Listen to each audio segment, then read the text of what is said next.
Today on DNVR Buffs Live, we rank the top 10 buffs of 2024. Let's get it right now.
Will's basement thing at the bar. Wow. Buff Nation! Let's go. Squad. Gators? It was crazy. Wow. Yeah. You gotta Google that, like what does this dream mean? They'll give you something, bro. You never want to do that, bro. It's never good. Low key. Welcome into the Toyota Lounge, driven by your front range Toyota Source Toyota, the official vehicle of DNVR. Happy Wednesday, boys. What up, squad? Happy Wednesday. You could Google, why did I have a dream I was at a football game? And it'd be like, it's because your parents didn't love you. For real, though. It's just all bad. Have you ever had a dream where your teeth are falling out? That's actually something. One of the ones that I've heard a lot of people have had that one. I haven't had that one. Yeah. I haven't had that one either. Have you good. Googled what that one's about? I did back in the day, and I was like, oh, that's not good. The one I have the most is I'm in a classroom, and it's the day of the final, and I didn't go to any of the classes the whole year. Okay, see, I've never had that dream, or never had that dream of I didn't write the paper and walked in to class or whatever. I've never had that. It's crazy because I didn't give a shit about school. So I don't know why it's still messing with my subconscious. Yeah, you must have some real trauma you need to unload from school. Bro. Honestly, I think it's because I constantly was doing the least I possibly could to get by. Yeah. And that in itself, I guess, is kind of stressful. You're always towing a line. That's true. I don't remember most of my dreams, but the one that I do remember that just happens, regularly, kind of, it's just my regular life, but I'm just acting like an asshole. I'm just I'm just mean to everybody, and I wake up mad at myself, bro, why were you acting like that, bro? You know what I'm saying? Crazy. So I don't know what that's about, but I'm gonna have to look into that. I think that means that it's because you're so nice to everyone all the time. You're holding in. Maybe you want to be an asshole, so you just do it in your dreams. That might be it. Yeah, for you real. need to go to a rage room or something, bro. Let it out, bro. That's really what it's like. I'm dreaming of me crashing out, low key. It's kind of crazy. It's wild. I gotta get to the bottom of it. Don't let your dreams be for real. People probably turned this pod on thinking they got the beginning of it, and now they're like, "Wait, did I miss something?" I know. Sorry. What's up, chat? Today, stock up report. New players, new transfers, and recruits we are buying stock in. We'll talk about Colorado's trenches. There's an update on Emmanuel Pregnon and a new visitor for this week. But we start. And we're going to do a step-by-step breakdown of the FS1 lawsuit. Hell yeah. The chat, it cannot wait. We're going to read all 48 pages. I think it's 148. Oh, wow. I thought it was only 40s. I don't know. I did watch Perna's video this morning on it. Oh, I'm sure that's great. It was hilarious. Shout out to Perna. But we start today with the top 10 buffs of 2024. We're doing this from 1 to 10. So starting at the top. Yeah. I think that's it would be nice to do it the other way, but this way makes more sense for how we're doing it. I mean, everyone knows who the top 2 are. Exactly. Right. Obviously, the Heisman winner number 1? Yes. I thought LeJontay Wester was number 1. Oh, yeah. No, y'all are right, for sure. All right. Trav number 1. Grown number 2. Yeah. Yep. Fittingly. Mm-hmm. Then what? After that, I think it's a conversation of 3 guys. Love that. Let's do it. Let's have that conversation. First one is Jordan Seaton. Okay. Next one is LeJontay Wester. Okay.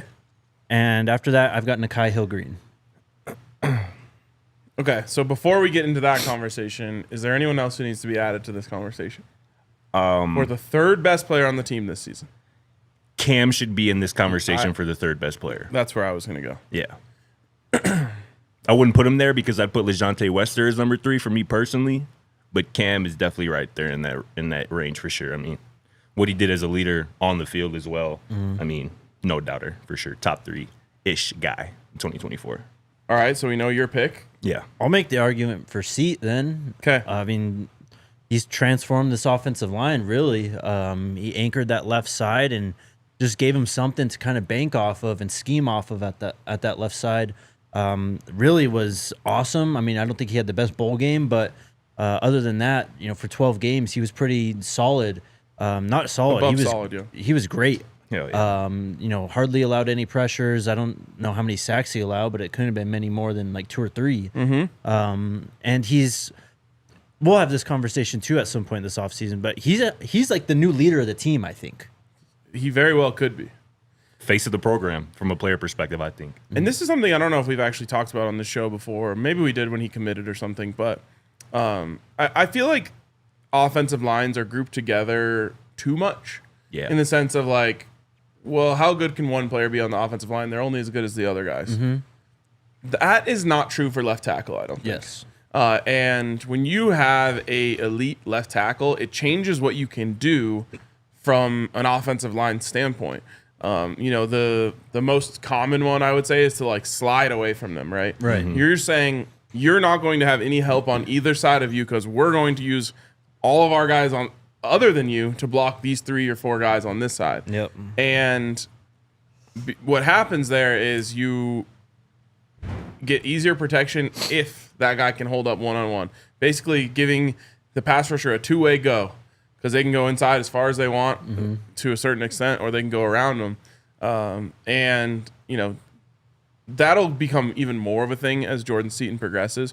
But just to my overall point of one player actually can really change your offensive line, usually at that position. Yep.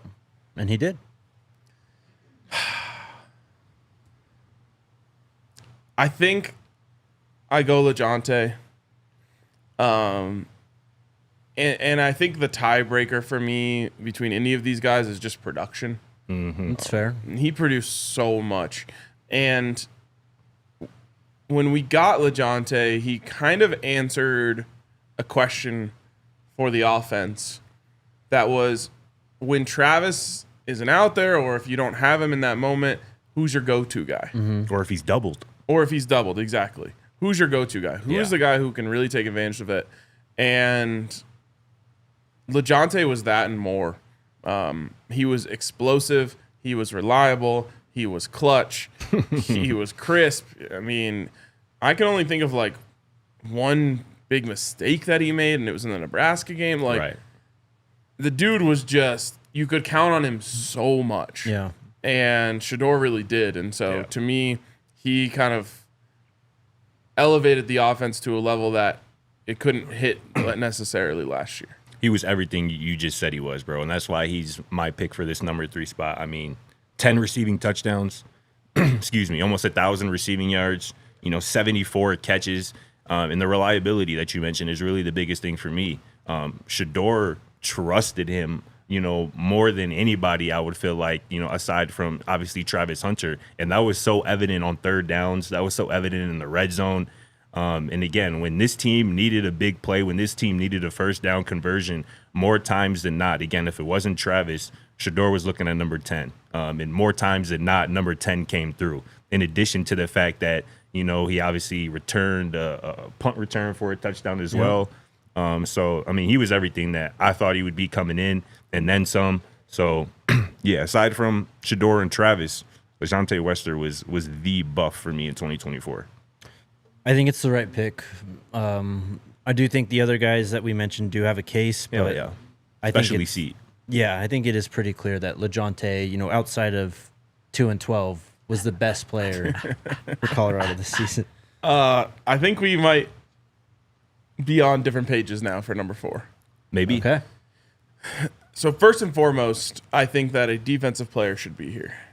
To me, the offense definitely got more consistent than they were last year. The biggest reason why this team made a giant leap forward, I think, is because of the defense. And I think the very arguably most important person to that was Cam.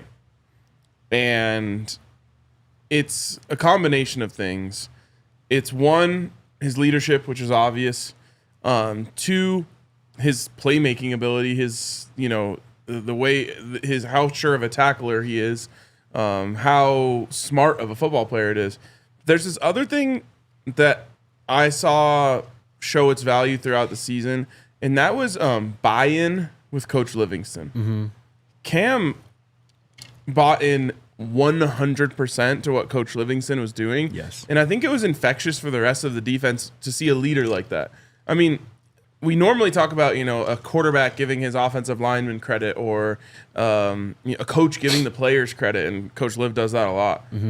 At every opportunity he could, Cam gave Rob Livingston all the credit. Yep. And I think that when you see your leader as a defense doing that, it makes you want to buy in that much. It makes you believe and trust. And, I've seen the other side of it happen where the best players on the defense don't believe in the play caller, don't believe in the defensive coordinator. And that gets really ugly because you'll literally, I won't get into specific, but there was a Broncos season where you could literally see the defensive players like throwing their hands up when the play call came in. And that doesn't help anyone. So the way that Cam, led this group and then also produced on top of it, to me, is what I got to have him at 4. I agree. I think a defensive player should be next here at 4. And I think that the difference in the defense from the bowl game to the other 10 games he played, Nikhai Hill-Green should be the most or the best defensive player that we had this last year. Don't forget what happened when Cam wasn't out there in week 1. That is true, but also Nikhai wasn't out there for that game or Nebraska. That is true. And just the bowl game performance, I think that was pretty telling, the impact that Nikhai had on this defense. Hell yeah.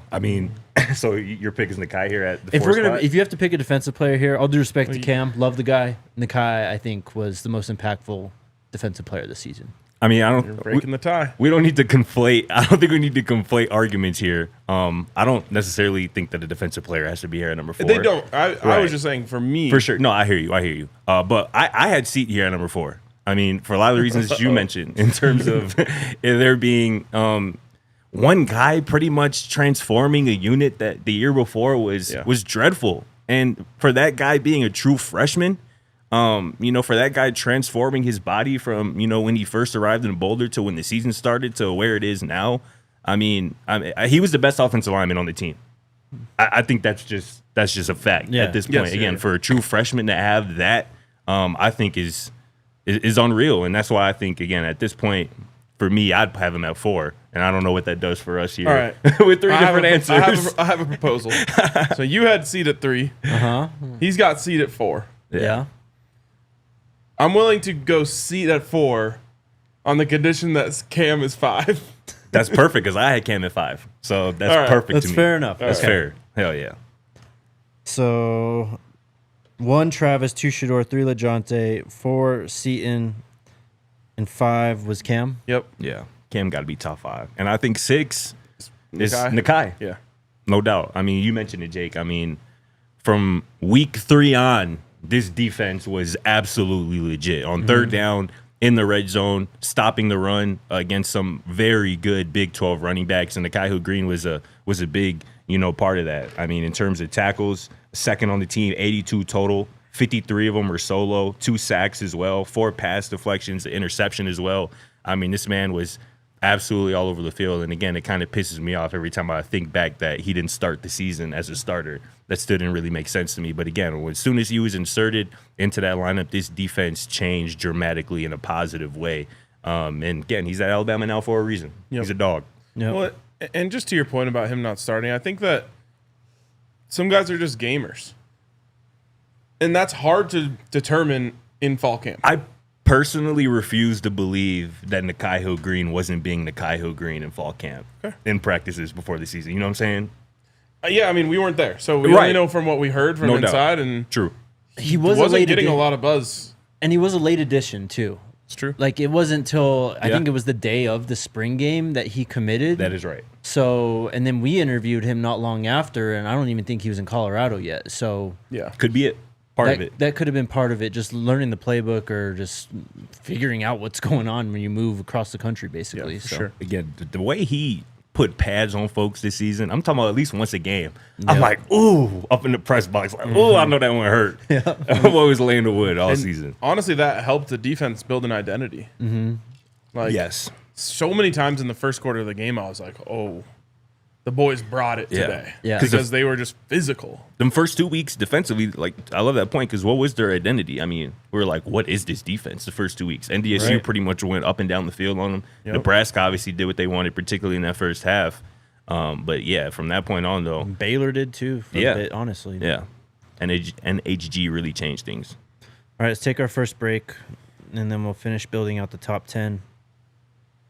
Shout out to the homies over at Bet365. I heard the Broncos are now 9-point dogs. Yeah. The line has gone up. Can you explain that? Why has that moved? Because people are betting on it. That's honestly why line movement happens. So you just think it's more just Broncos, I guess, disrespect, just people who think that they're not as good as their record suggests and that Buffalo is just going to blow them out in the wild card. Yeah, and you know, obviously the Broncos are the 7 seed going up against the 2 seed on the road in Buffalo, and I think who knows what's going to happen in the game. I'm obviously confident about it as a Broncos fan, but people are just looking at it and saying, oh, Josh Allen's about to go crazy. Right. Well, you can take him on the money line, too. I'm sure that's pretty juicy right now over at Bet365. And right now is a great time to sign up. New customers can get $150 in bonus bets when you bet $5. All you have to do is sign up, use the code DNVR365, deposit $10, and then place a bet of $5 or more. As soon as that bet clears, you get $150 in bonus bets into your account. Whatever the moment, it's never ordinary at Bet365. You must be 21 or older and physically located in Colorado. Please gamble responsibly. If you or someone you know has a gambling problem and wants help, call or text 1-800-GAMBLER. I just looked on the notes. It's not there, is it? Okay, we got Factor. it here. Shout out Factor. I actually just used this exact code to get signed up for Factor because I'm in full swing for wedding prep. Let's go. Let's go. Daily workouts. Got to get the diet dialed in. Grinding. And I always feel like the hardest part of being on a diet is just having food ready that fits it. And the easiest way to break is you just get too hungry because you don't have what you need. And you're just like, screw it. Give me that burrito or whatever it is. Factor solves that problem by giving you food that is available at all times. You can choose how many boxes you want each week, but I signed up for the 6, which means you get 6, meals ready for you throughout the week. Nice. You don't throw them in the freezer. You keep them in the fridge. Make sure you eat them fast. And it just makes things so much easier. Honestly, whether you're on a diet or you just got a lot going on in life. I don't know how some of you people with like kids and dogs and Yeah, that's crazy. cars and all this stuff keep it all straight. So cars. like, all of a sudden, like you need an oil change. And it's just like, you're like, when am I going to find time for this? No, for real. And then there's people who do that while they have like kids with like 3 different practices to get to. You guys impressed me. Anyways, get over to Factor to save yourself some time on prepping food and use the code DNVR Buffs 50 to get 50% off plus 20% off your next month, 50% off your first box, 20% off your next month. It's a great deal. All right. Our top 10 players of 2024. We have a top 6. I'll throw out, I don't know how many of these. I've got like 6 players that I've got listed as like potential to be on the list, basically. Okay. Well, who do you think is the conversation for 7? I'd say, who do you have? I'd like to throw Block Bully into this mix. Yep. He's who I got at 7. And then I'd throw BJ Green in as well. BJ Green deserves to be in this as well.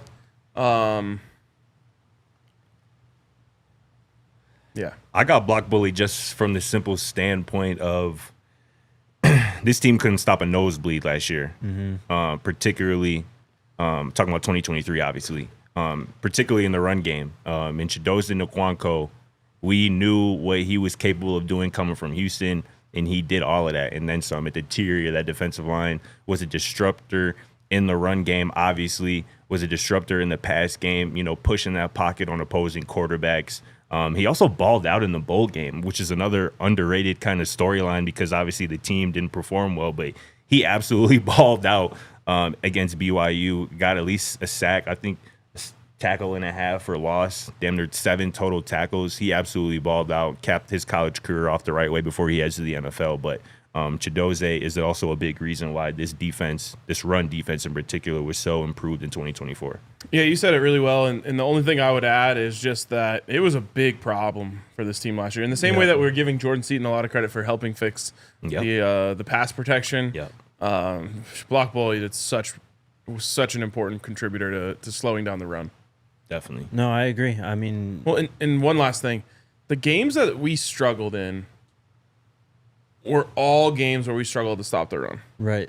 Yep. And it just shows you how important it was to bring in a guy like Block Bully who could help you against the average teams. Mm-hmm. We struggled to stop the run against teams who are really good at running the ball, but we stopped all of the teams who were, good to average and below. Yeah. And I think he was a huge part of that. But those Kansas games or Kansas State, if it weren't for him and, obviously the other guys as well, a lot of games could have ended up looking like that. Yeah, definitely.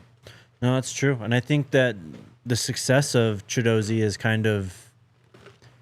it's made them focus on that even more. And I think we'll get to that a bit later in the show, but it's why they are targeting the defensive trenches so heavy this portal cycle. Mm-hmm. And even the recruits too, Alex McPherson, London Merritt, all these guys, like having a top tier defensive line will win you, I don't know, at least 8 games in college football.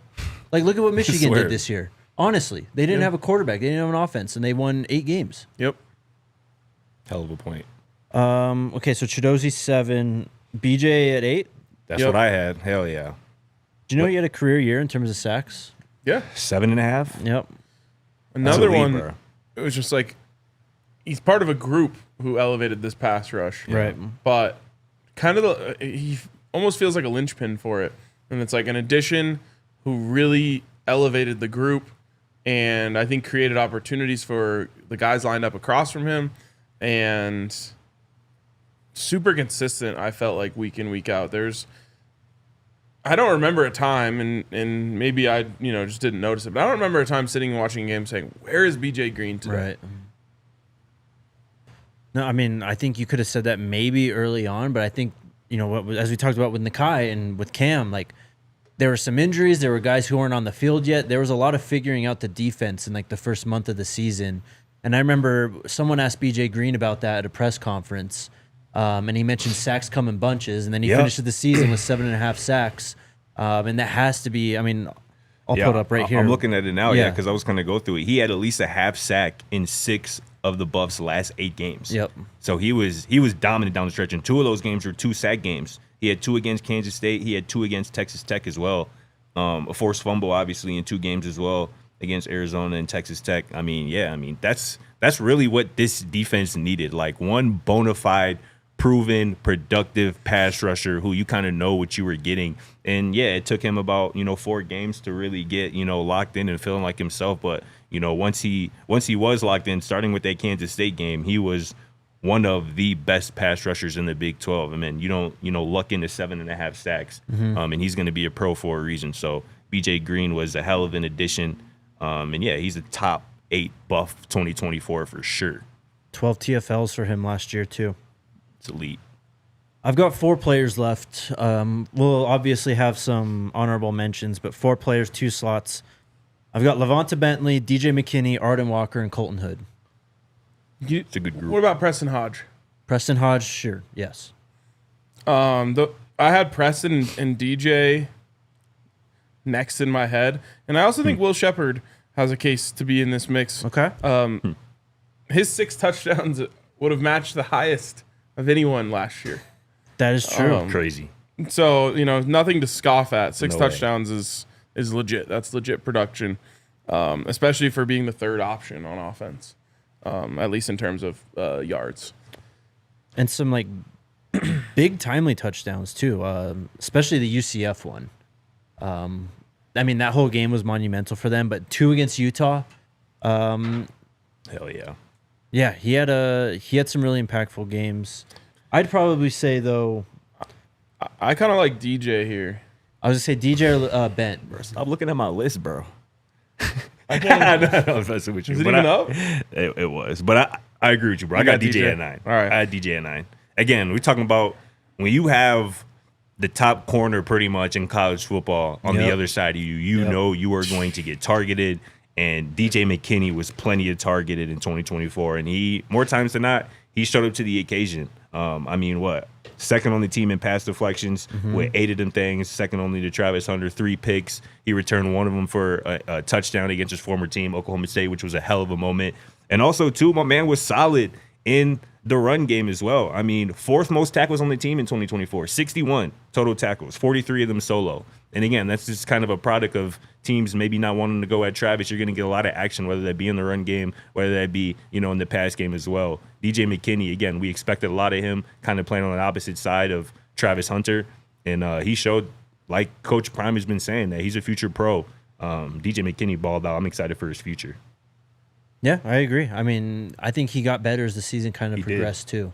That's a good point. I do think he had a lot of unfair criticism come his way early in the season. A lot of this team did, but I think he was at the center of a lot of it, especially in September. So he bounced back in a big way. He's going to be so much better off the rest of his career having lived the life that he lived this year, being the guy opposite Travis Hunter. So much pressure on him every week. So much, just action coming his way because they don't want to go anywhere near Travis. And I thought he held his own incredibly admirably. And, took him a while to get on the board for the picks. Yeah. Ending the season with 3 is impressive. Hell yeah.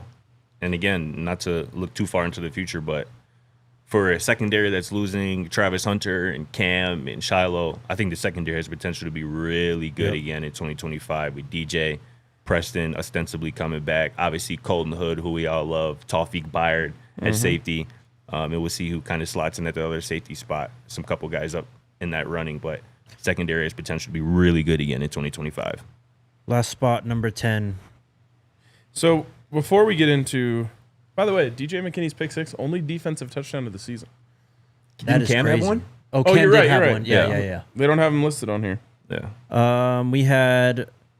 Shiloh had touchdown. Shiloh had a fumble recovery. I was looking at it wrong. He was only pick 6 of the season. Yes. Yeah. 2 fumble 6s. Yep.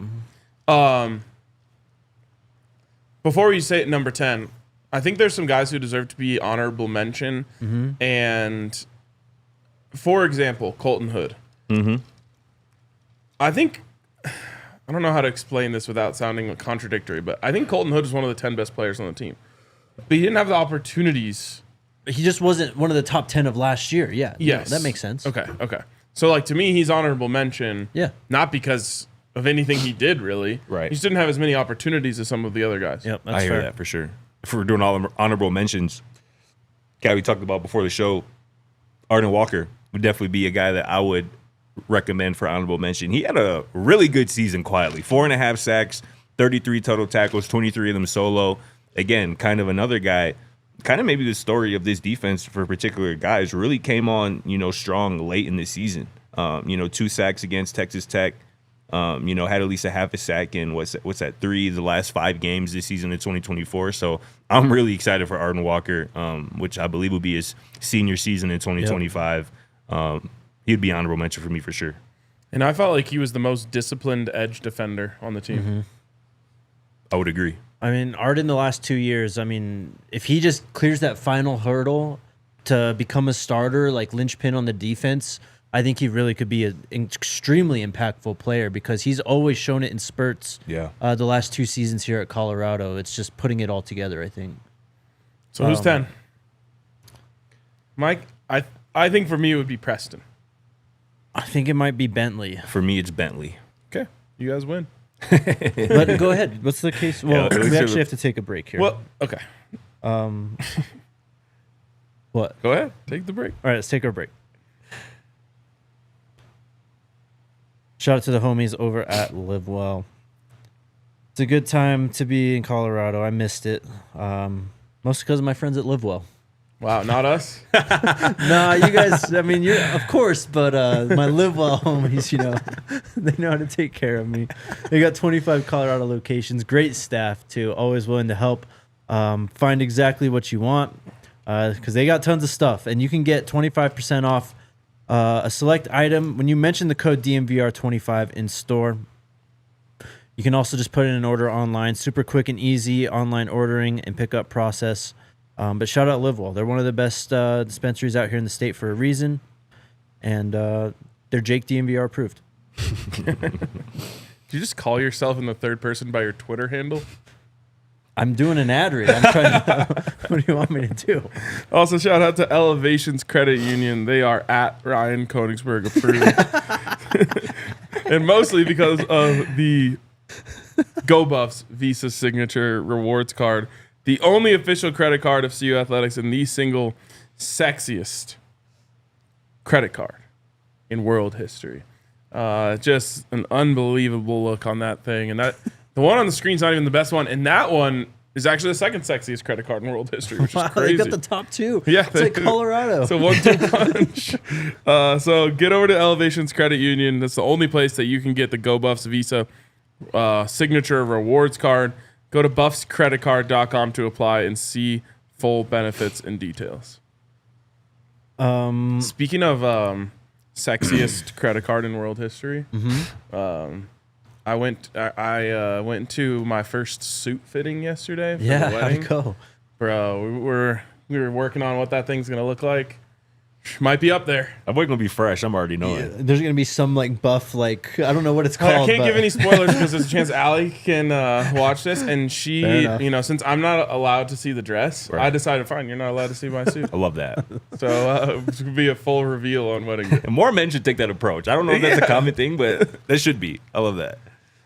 So number 10, we're going with Levante Bentley. Right. A guy who, I mean, the last 2 years... I think, honestly, kind of underrated what he means to this program. Was one of the first commits, like a true believer of changing the culture here at Colorado. Didn't even need to see it happen first. He just saw Coach Prime coming here, and he realized the opportunity he would have to become a leader of this defense, and that's exactly what he was the last 2 years. I mean, he brought a toughness to this defense. I mean, he does have some limitations, but he was one of the voices of this team. Yeah, again, I think I said it on the show previously, but from 2023 to 2024 season, I think he's in the conversation for the most improved player on the Colorado roster. I mean, 55 total tackles kind of speaks for itself, but again, him constantly playing downhill, him constantly setting the tone alongside Nikhai Hill-Green, and as good as Nikhai Hill-Green was this season, and as much as we talk about him, having another linebacker who kind of has the same mentality on the other side of you definitely, contributes to how well we saw Nikhai play at points this season, and Levante deserves credit for that as well. He added a sack as well, so yeah, man, top 10 buff right there. He deserves it. I'll just make the case for Preston.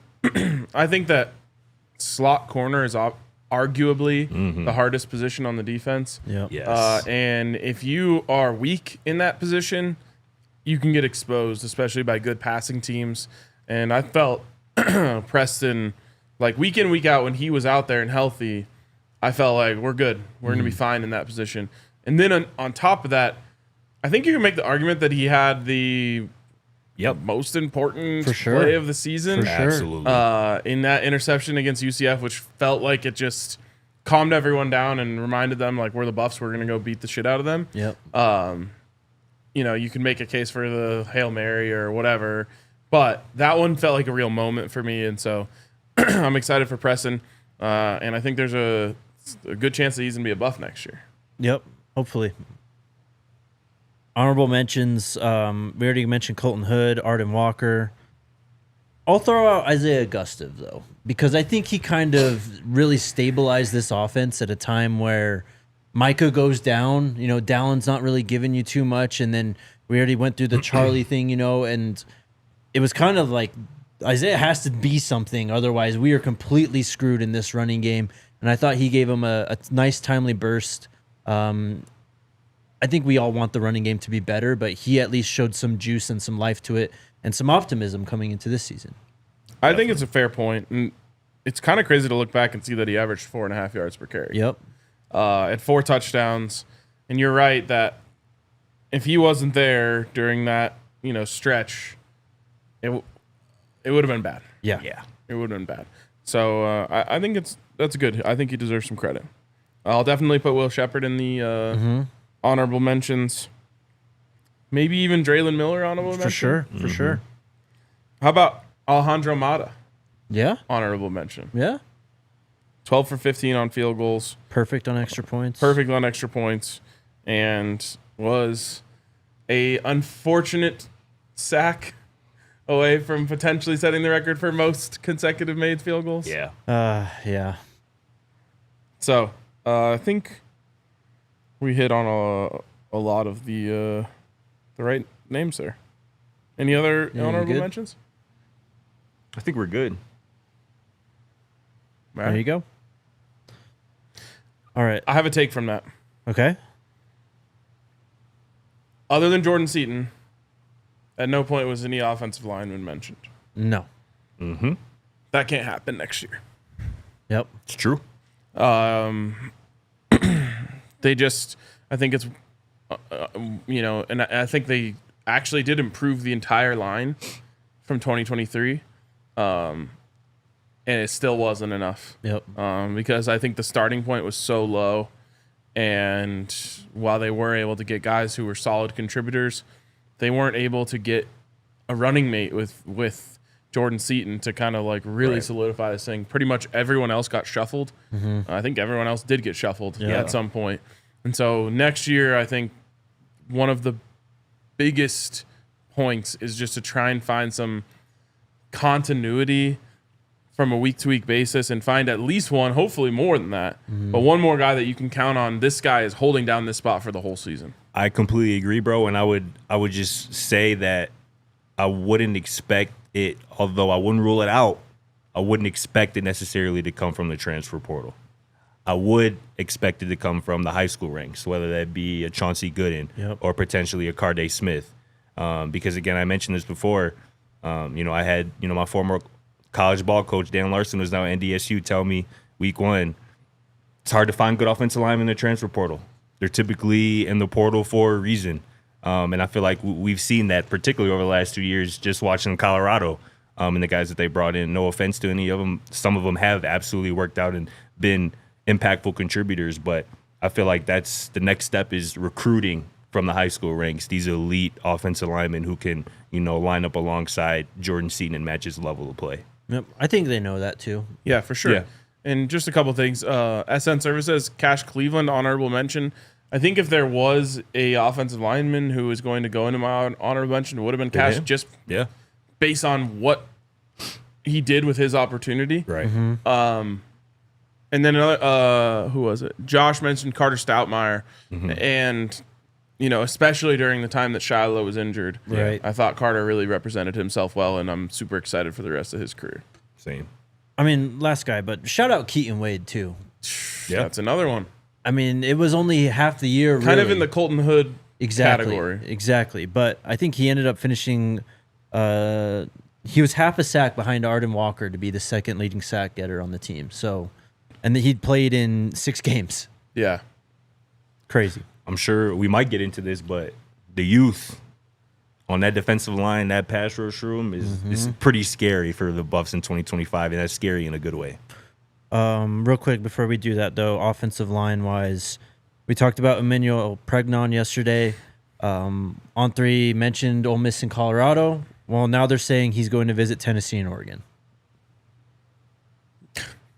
Yesterday's price is not today's price. It's insane, bro. It really is insane. The Buffs also have a visitor coming in later this week. Former Ole Miss offensive lineman Mana Taimani.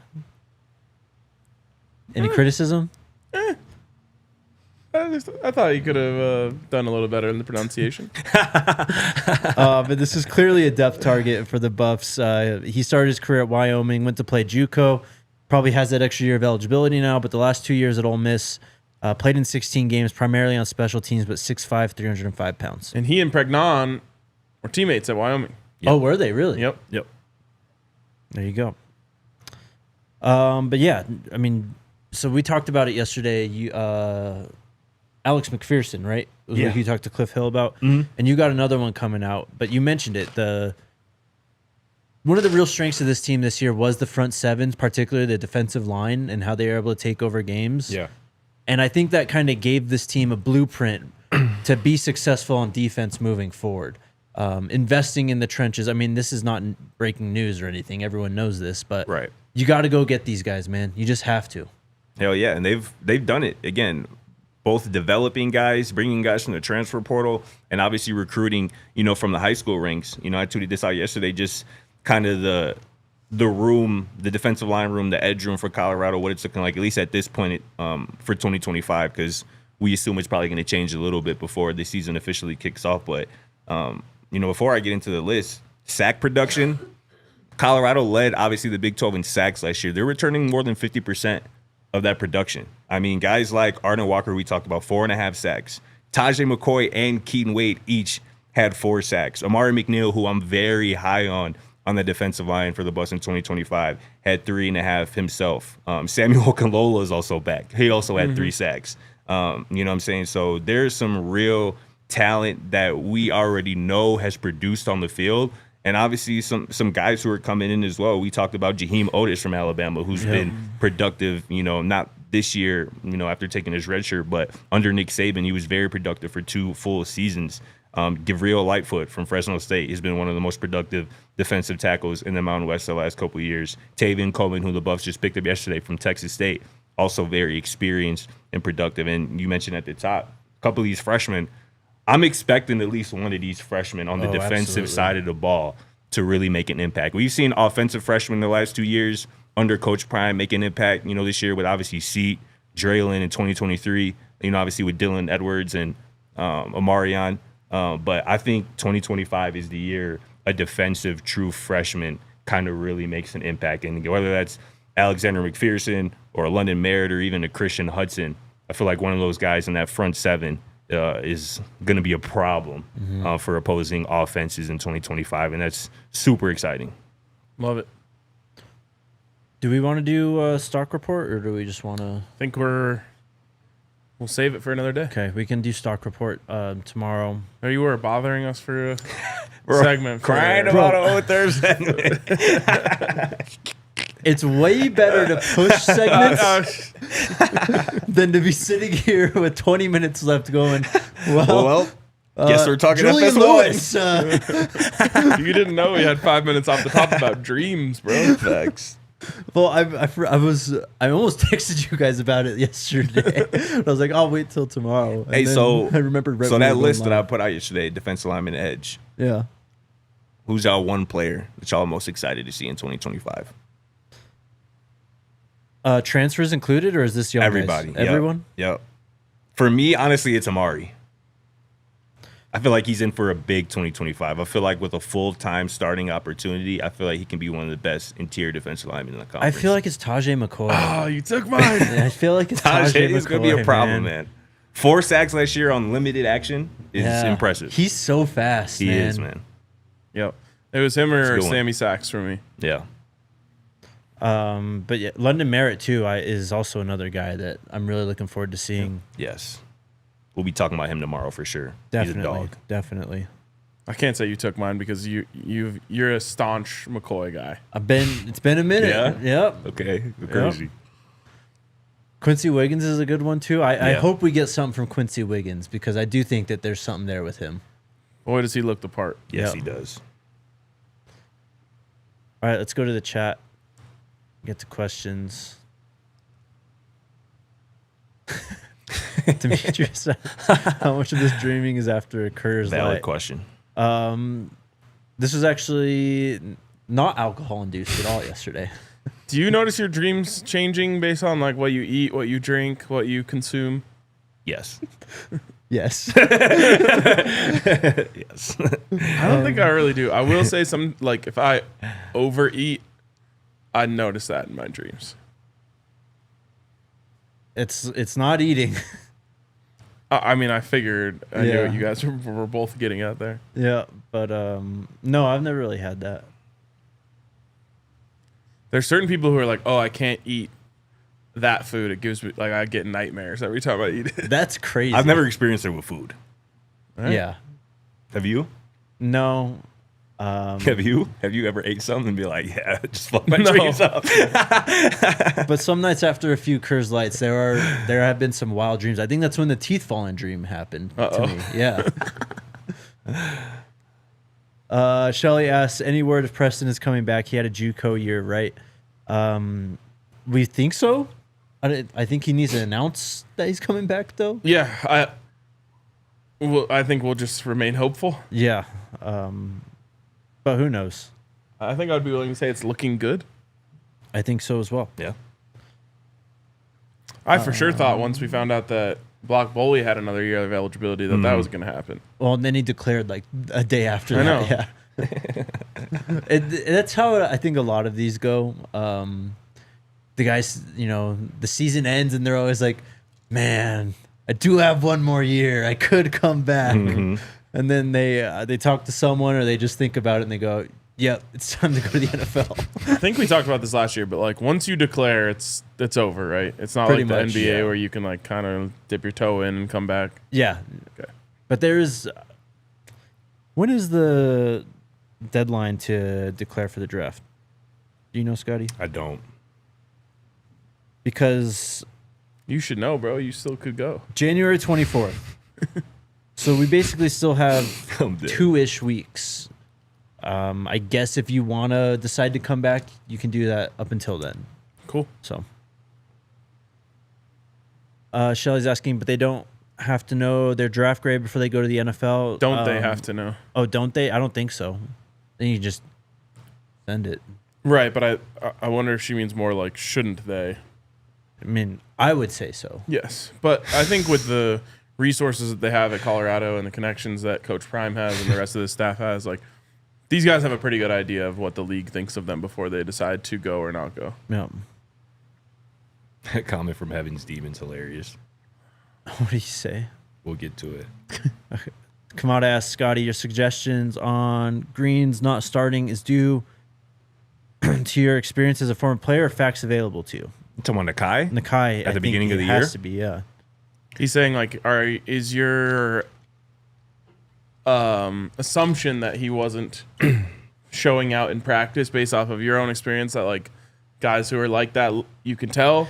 Yes. Or is it based off of something that you were told about practices? And me being upset that Nikhai Hill-Green wasn't the week 1 starter is not due to facts available to me or things that I know or have heard. They're just watching him, how he performed this season. It's hard for me to believe, to your point, as a former player, that he wasn't showing glimpses of that in practice, especially coming to a new place.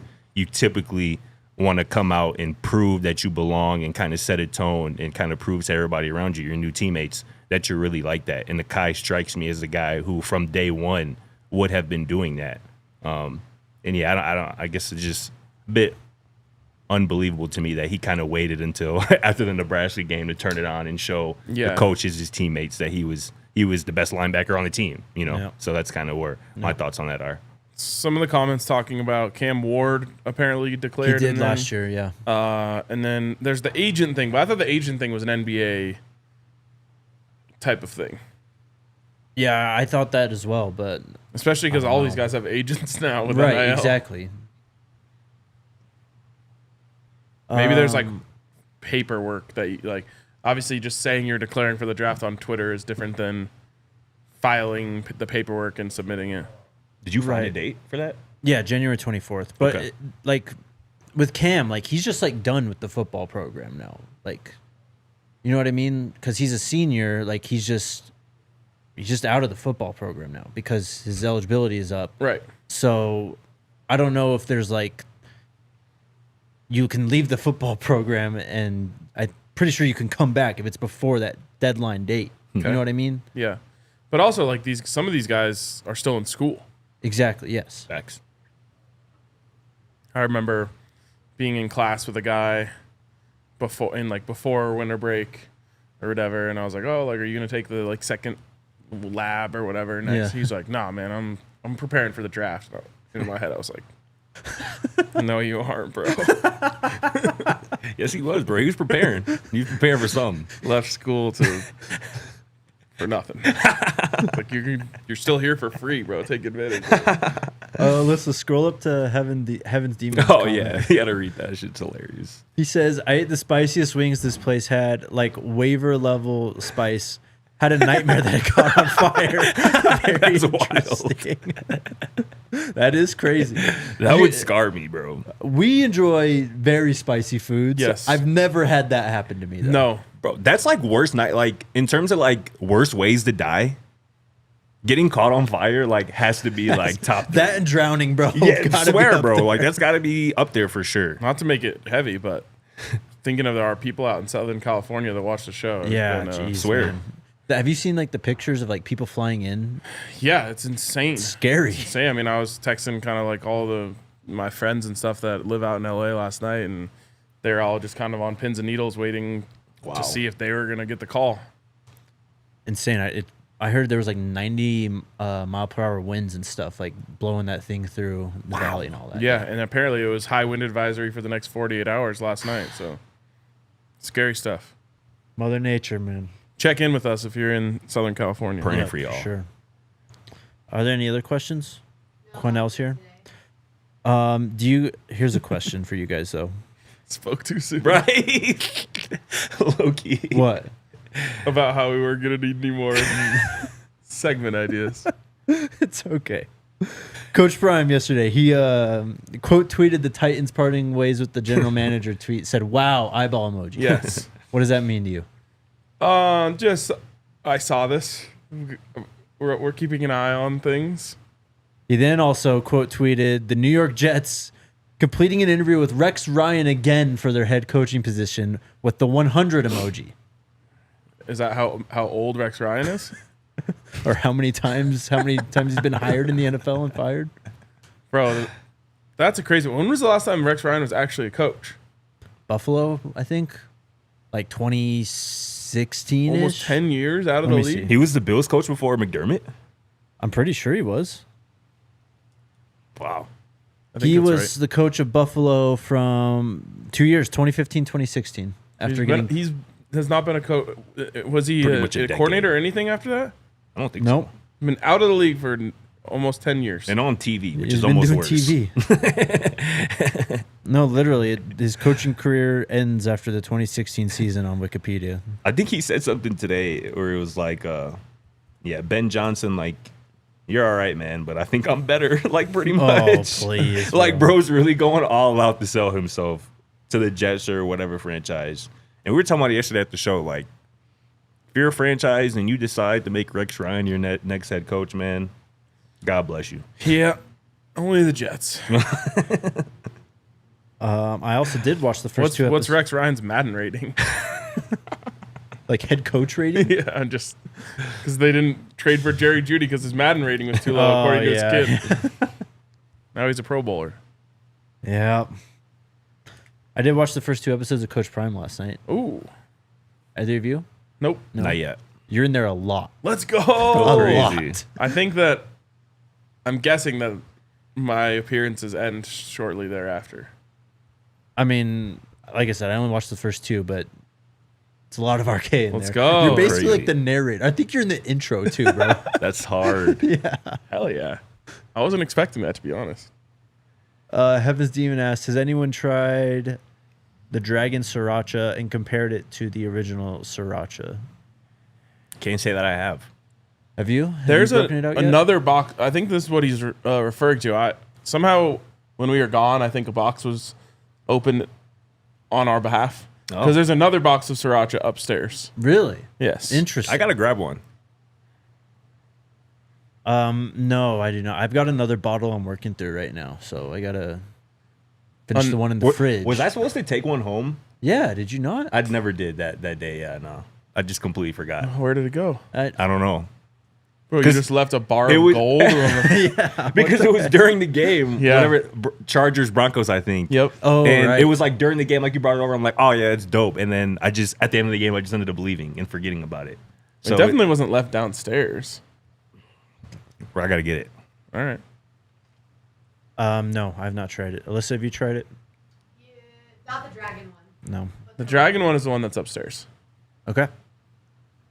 I didn't even know they had like flavors of sriracha. Well, They're like different. we had a crisis a few years ago.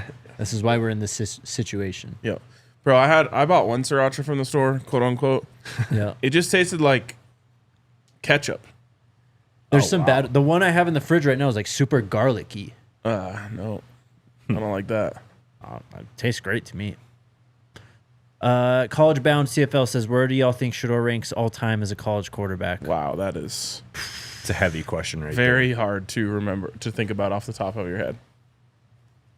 I'm not even going to try. That's there. Yeah. fool's errand. Yeah, I mean, He's the best buff quarterback of all time, I can tell you that. that is Yeah. true. I agree with that. Yeah.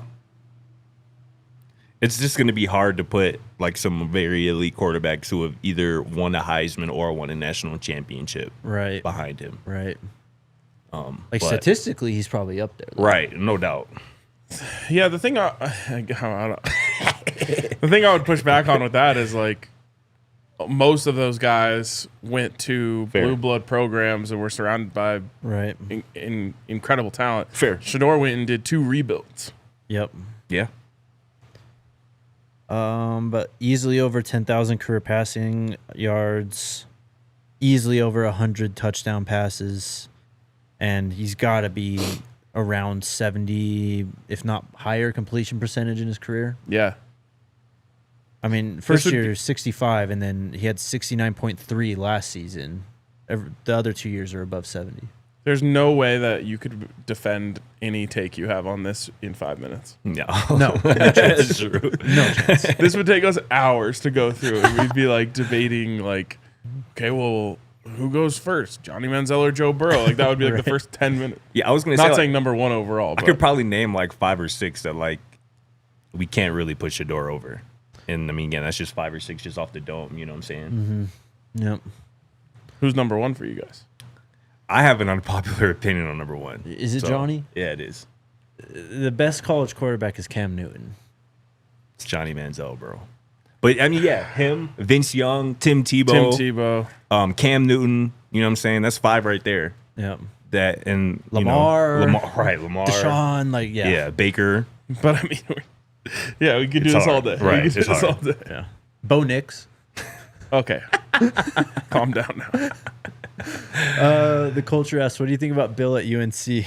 I know that he's trying to hire IMG's head coach. Just trying to. Did you see that? The article said set to hire. Like they made it sound like it is happening. That Yeah. would be insane, dog. Yeah. So he's trying to get the IMG pipeline. Like Well- have it go straight to Chapel Hill. He can have the head coach, but then we're going to put the next head coach in place. There you go. Yeah. There you go. wild. Early prediction, where do Travis Hunter and Shedeur Sanders land? Wait, really quick on Bill Belichick. I saw this tweet.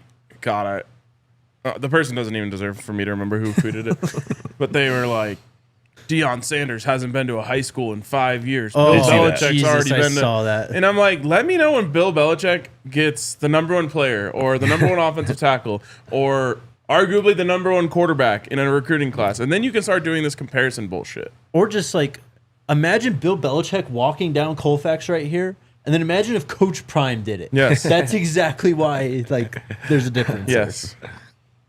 Let me know when Bill Belichick lands the Max Preps National Player of the Year. There you go. It's true. Early predictions, where did Travis and Shedeur land? We did this. I mean, I got Shedeur. I think somehow Shedeur's going to end up a Giant Okay. by trade or something.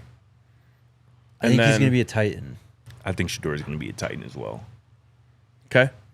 And then Travis. I think Travis might be whoever trades up to number 2 with the Cleveland Browns. And I Who you think got? there's a world where he goes to Cleveland. Like Cleveland just stays put and be like, we're not going to pass up on. We just paid Deshaun Watson all this money. We have a quarterback. I'm not going to pass up the opportunity to draft Travis Hunter. That's what I think could I happen. say Jacksonville trades up. They Okay. have a quarterback. They would need a love head that. coach. You just grab the best player in the draft and someone who can instantly change both sides of the ball. I will say New England trades up. I like that fit for him too. All right, we'll be back By tomorrow. the way, we didn't. I mean, we didn't talk about the Raiders firing Antonio Pierce. Oh yeah. What's going on? I mean, it's just the Raiders. I know, but don't know. I mean, I guess this is what we are trying to tell everyone Right. about the type of organization that they are. But And I feel like too, man, if you a brother, bro, you gotta go a little harder. You gotta do a little extra. And I feel like that's part of the reason I was gonna say why Coach Prime might have put the eye emojis on Rand Carthon, the Titans GM being fired, is because again, they just gave him a 4-year extension before this season. Yep. And you had Will Levis out there as quarterback and Mason Rudolph. Yep. What really did you expect this season to look like? Especially again, months removed from giving him a 4-year extension.